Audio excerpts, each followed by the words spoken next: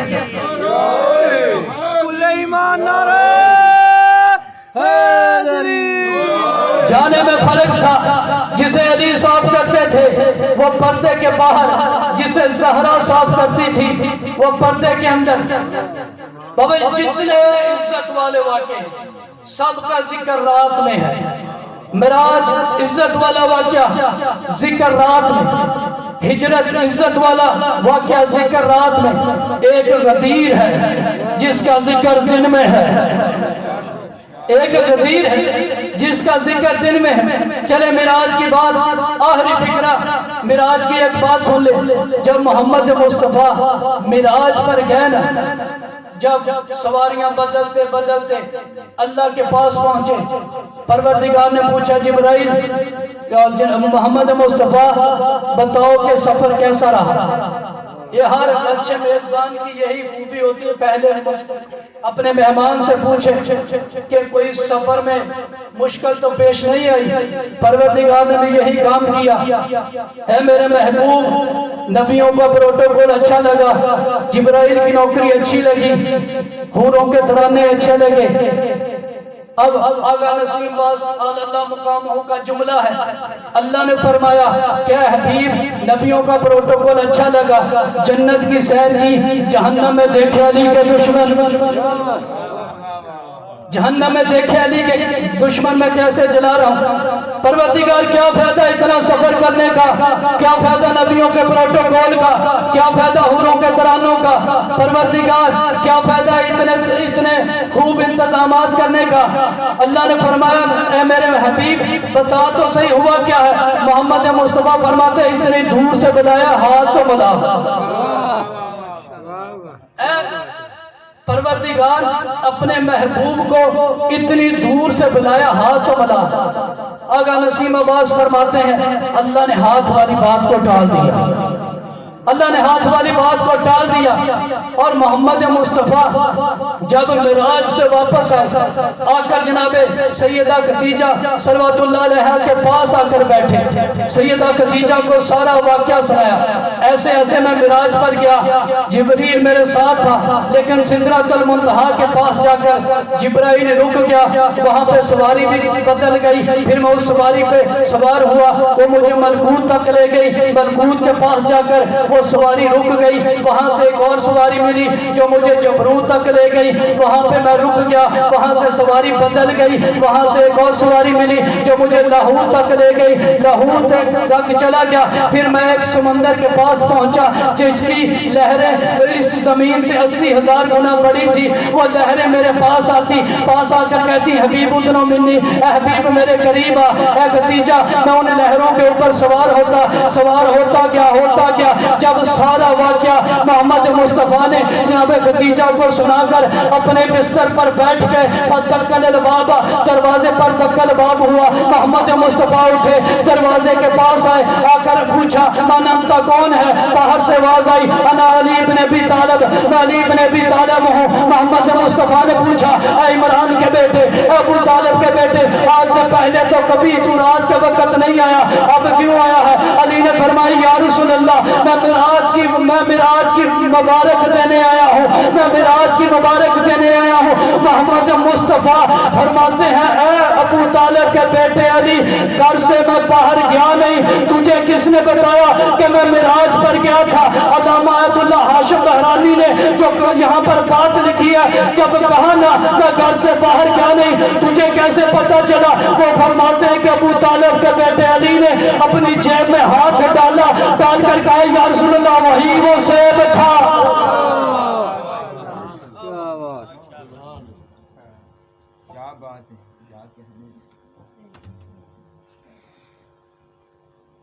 جتنے مرضی علم کے دریا بہا دیے جائے، لیکن وہ سیدہ راضی نہیں ہوتی جو شام سے آتی ہے۔